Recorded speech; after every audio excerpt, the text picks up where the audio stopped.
Hey, what's up, Reefers? So this is another update to the 45-gallon cube tank.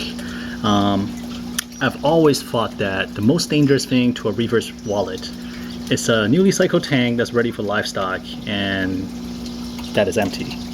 And surely this was the case for me for the last 2 weeks, because look at this. For whatever reason, things just started showing up on local reef forum, and these mini colonies of deals that simply cannot turn away because it was just too good. So let me just kind of go down the list and show you what I actually picked up. I'm not extremely proud of this, so alright. So starting up front, we got the Tubbs Blue right there, mini colony, and the guy was nice enough to kind of give me that little piece right there too. It's a pretty well populated frag disc. He's shutting down his tank, so he's just kind of selling everything off. I remember like Tubbs Blue used to be the Zoa to get. It's like Tubbs Blue, what's the other one? Safe Cracker. This is like right before I leave the reefing scene for a while. But apparently now they're not worth that much, which is great because I feel like it's pretty rare to see blue in coral. So I gladly grabbed them, picked them up. The problem is like the LED is pretty blue by default, so blue coral sitting underneath blue LED just kind of get washed out. But right now the light is pretty blue, pretty white. So you do notice a difference in blue hue compared to like say the rock behind it. Moving on up, I'm not even sure what this is actually. I just bought a mini colony from somebody a couple weeks back, and then the color just started getting better and better, and the polyps started opening up bigger and bigger, which is great. To the left, I think that's Utter Chaos. I'm not positive. The pattern and neon is not really showing up too well, probably because I turned up the white and turned down the blue in order to film this. But if you see this in person, it has like amazing texture, a pattern on the oral disc. And moving on up, I actually picked up a pretty good size. It's actually these right here, and that piece in the back. It's actually one piece. Initially, when I first got them, I shoved them in the back right there, but too much of it is like under the shade, casted by this cliff. So I kind of broke it up and kind of moved some over here. So I believe it's a mixture of some variation of watermelon. They used to be called the dragon eyes, I think, and radioactive dragon eye, which is the green ones. And these are just wild colonies. I think the original owner said that he picked it up for like 120 bucks or something from a local fish store. But I was able to get it for, I think, 60. Yeah, I ended up buying for 60. And I was able to split it up. And I think these watermelon corals, the watermelon and the radioactive dragon eyes, really kind of form the basis of my Zoa collections at the moment. And up to the left, we see that is Tubbs Blue again. And moving on to the right, I actually got two separate mini colony of Armor of God from two different reefers that I got in touch with this 2 weeks, and it just happened that they're selling them at a good price. So I'm like, all right, well, let's pick them up. Funny thing is, for my third reefer, I got another mini colony of Armor of God, but it was probably like fell behind rocks, so it was not doing too good, and that's this guy right here. It stayed closed for a long time, and as you can see, all the polyps are tiny, but they are actually starting to open up. And if the bottom one is any indicator, then they should kind of open up and inflate to something like this, which is great. This way, that means I can kind of like form a band right there. I don't like right here is like a spot. I don't really think that's too natural. I'd rather have like a big cluster of some kind of shape.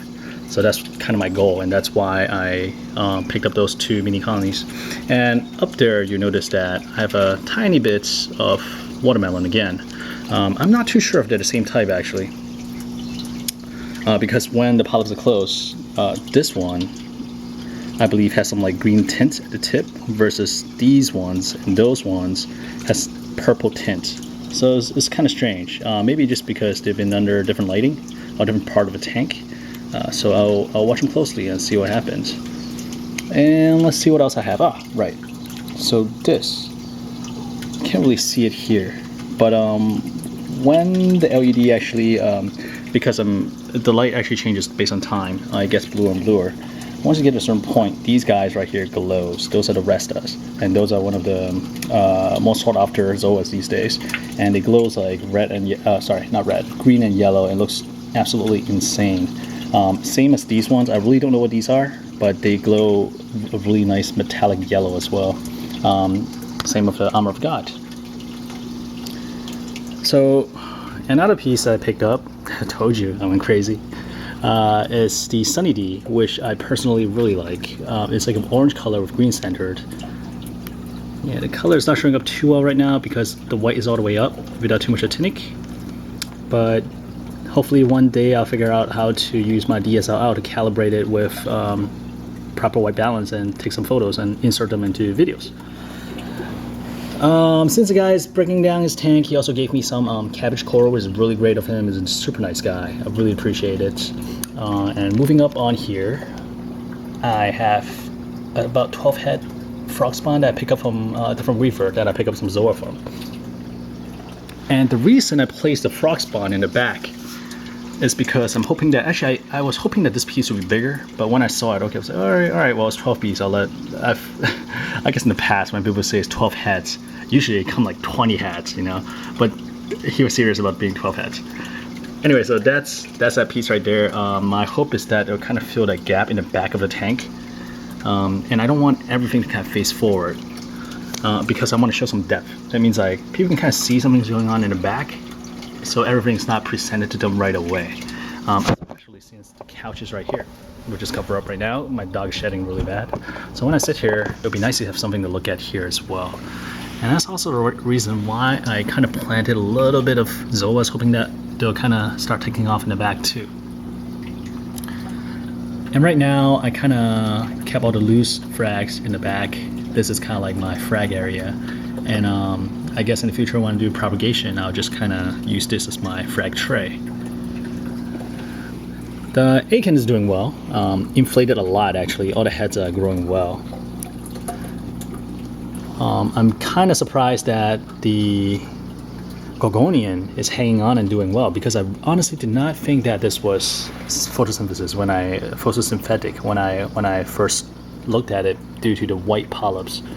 But no receding yet, and I think it actually grew a little bit, so I'm really glad.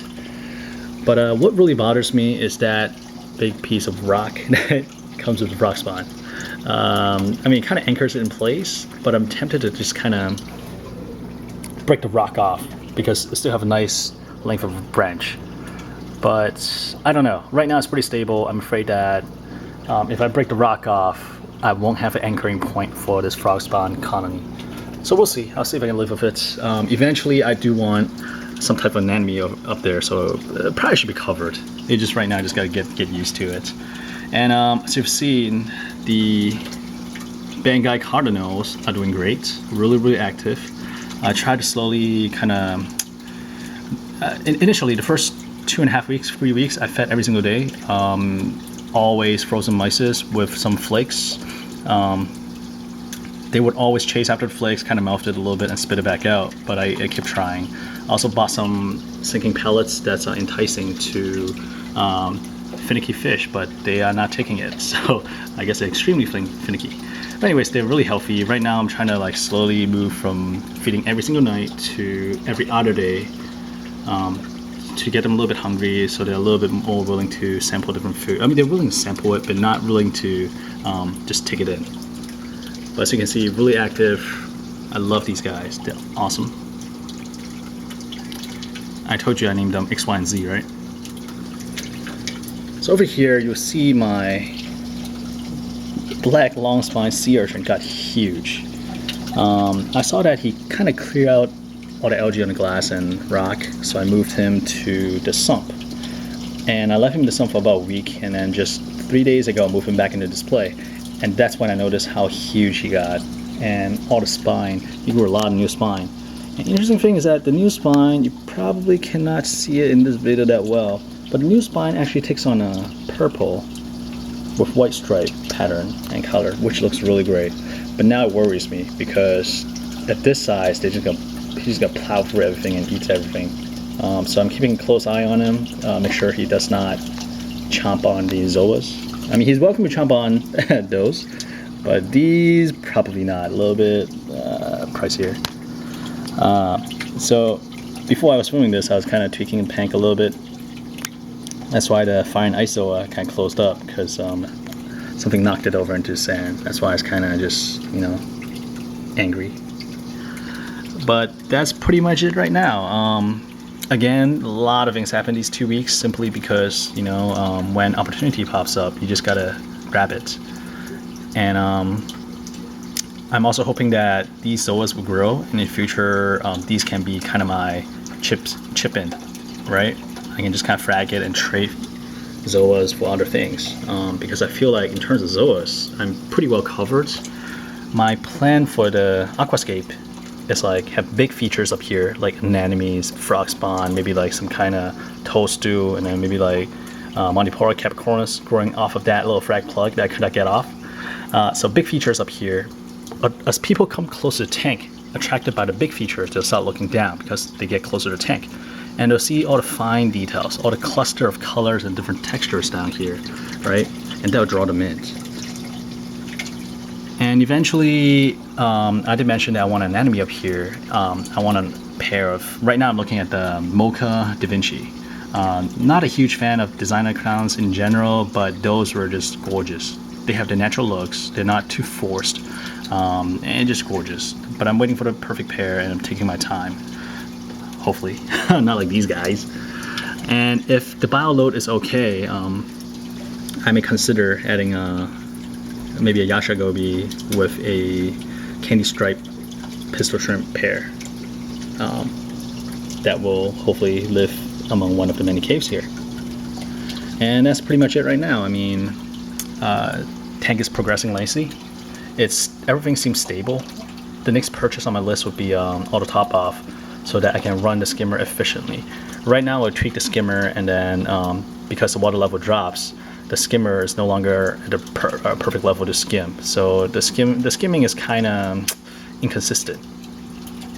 So in terms of equipment, that'll be my next purchase. So auto top off of a reservoir. But in terms of livestock, I'm just trying to be patient right now. Zoa, I think is good. I mean, I think we're good. We're in a good place now. Frog spawn, every single reef tank I have to have a frog spawn in there. I love those guys. Next, I'm just keeping an eye on like bigger items, like anemones or maybe some ricolias. But until then, I'm just gonna enjoy these guys and figure out how to take proper picture of my photos.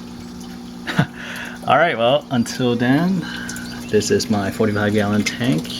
I will talk to you guys later.